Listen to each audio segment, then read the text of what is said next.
आणि कारवा classics Marathi radio शोमध्ये असतो सानिकाचा. नमस्कार. कारवा मराठीमधून आज गृहदेवता या सिनेमातली गाणी घेऊन तुमच्या भेटीला आली आहे.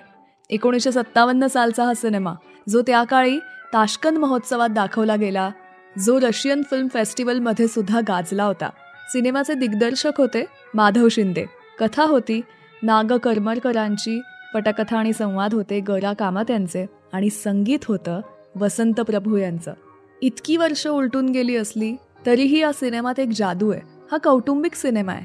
ग.रा. कामत यांच्या पत्नी म्हणजे रेखा कामत यांची या सिनेमात दुहेरी भूमिका आहे, म्हणजे डबल रोल. त्यांच्या बरोबरीनं सूर्यकांत, विवेक, बेबी निलेखा, चांद बीबी या सगळ्यांच्या महत्त्वाच्या भूमिका आहेत. उत्तम कामं केली आहेत सगळ्यांनी. खरं सांगायचं तर मलाही या सिनेमाविषयी फारशी माहिती नव्हती, पण या सिनेमाच्या अभ्यासासाठी हा संपूर्ण सिनेमा मी पाहिला. सिनेमा ब्लॅक अँड व्हाईट आहे आणि यूट्यूबवरती अख्खा सिनेमा उपलब्ध आहे. या सिनेमाचं टेकिंग, यामागचा विचार, यातली काव्यात्मकता कमालीची आहे. बघायला गेलं तर 1950 ते 1970 हा मराठी सिनेमांचा पडता काळ होता. पण अशा काळातही माधव शिंदे यांनी उत्तम आशयाचे, वेगळ्या विषयांचे सिनेमे आणले. पण इथवर ते पोहोचले कसे, हा सिनेमा कसा निर्माण झाला, याविषयी सांगणार आहे थोड्याच वेळात.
कारवा क्लासिक रेडिओ शोचे एपिसोड्स तुम्ही डाउनलोड करून ऑफलाईन सुद्धा ऐकू शकता. म्हणजे कधीही, केव्हाही आणि कुठेही तुम्ही याचा आनंद घेऊ शकता. आय होप तुम्हाला आजचा शो खूप आवडतोय. या एपिसोडला तुमच्या फ्रेंड्स आणि फॅमिली सोबत जरूर शेअर करा.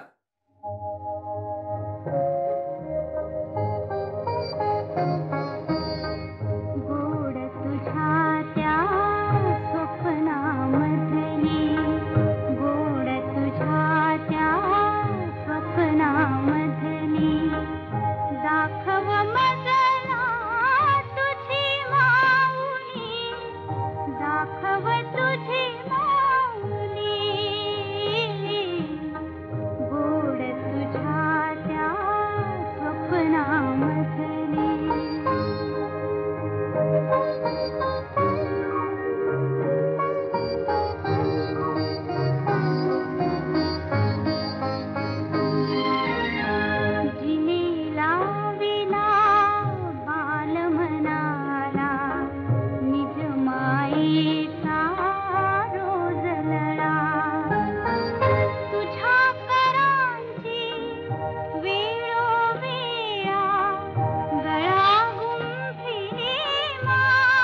तुम्हाला माहिती आहे का की त्यांच्या करिअरमध्ये स्वतंत्र दिग्दर्शनाची पहिली संधी त्यांना कोणी दिली? तर स्वरसम्राज्ञी लता मंगेशकर यांनी. कमाल आहे ना? झालं असं की माधव शिंदे कोल्हापूरचे होते. आपल्या करिअरच्या सुरुवातीच्या काळात मास्टर विनायक यांच्याकडे ते शिकत होते. लता मंगेशकर तेव्हा मास्टर विनायक यांच्या परिवारातल्या होत्या. तिथेच त्यांचा माधवरावांशी परिचय झाला आणि लता दिदींनीच त्यांना स्वतंत्र दिग्दर्शनाची पहिली संधी दिली. 1951 मध्ये त्यांनी वादळ हा सिनेमा दिग्दर्शित केला, ज्याच्या निर्मात्या होत्या लता मंगेशकर. माधव शिंदे कोल्हापूरचे असूनही ते कधी तमाशाप्रधान सिनेमांच्या वाटेला गेले नाहीत. कौटुंबिक सिनेमा हाच त्यांचा प्रांत होता. ज्या काळामध्ये अत्यंत रडारड असणारे सिनेमे येत होते, त्या काळात त्यांनी आपल्या सिनेमातून ही रडारड बाजूला केली आणि उत्तम कथा समोर आणल्या. त्या काळी अशा विषयांवरचे कौटुंबिक उत्तम सिनेमे बनवणारे दिग्दर्शक म्हणून माधव शिंदे ओळखले जायचे.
काय आहे नेमका हा सिनेमा?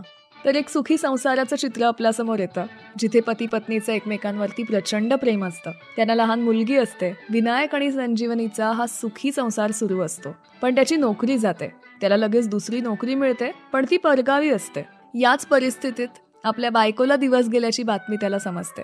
बायकोला अशा अवस्थेत सोडून जायला त्याचं मन तयार होत नसतं, पण नाईलाजानं तो जातो. त्यानंतर संजीवनीला समजतं की तिला दिवस गेले नाहीयेत, तर पोटाचा कॅन्सर झालाय.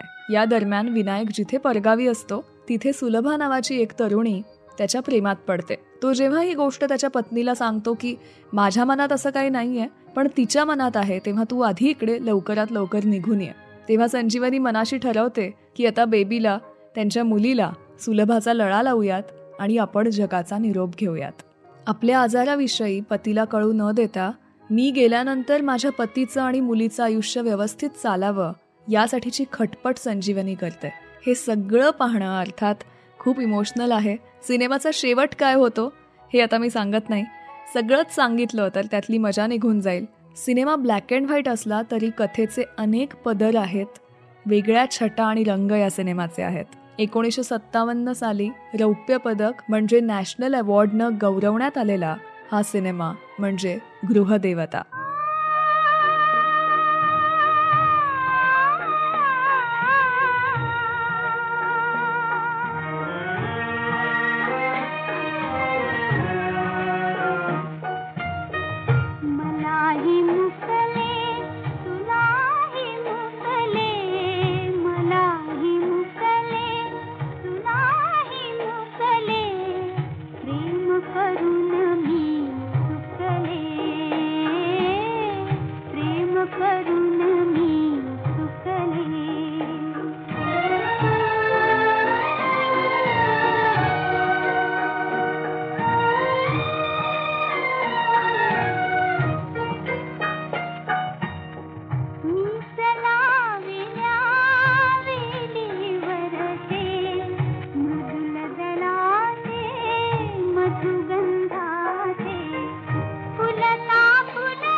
आजच्या आपल्या शो मधली सगळी गाणी तुम्ही ऐकू शकता सारेगम कारवा मराठीमध्ये. सारेगम कारवा या गुलदस्त्यात आहेत 5000 सदाबहार गाणी आणि काही आठवणी.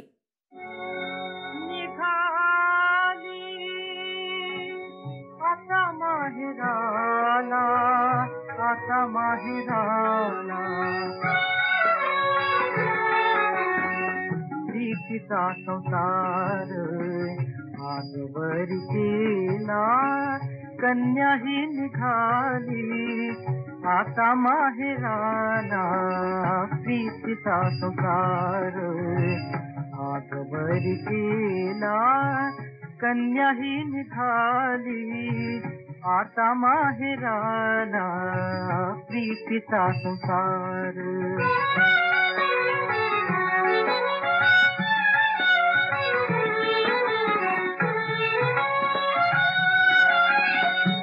माय मराठीच्या तीर्थ आळंदीला मनोभाव वंदी ज्ञान राज्याला.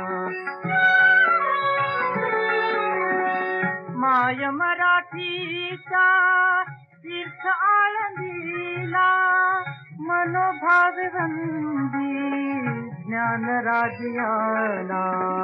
संत शिरोमणी तुका जिथे झाला घाली लोटांगण देहू इंद्राणीला प्रीतीचा संसार आगवरी केला कन्या ही निघाली आता माहेराला प्रीतीचा संसार.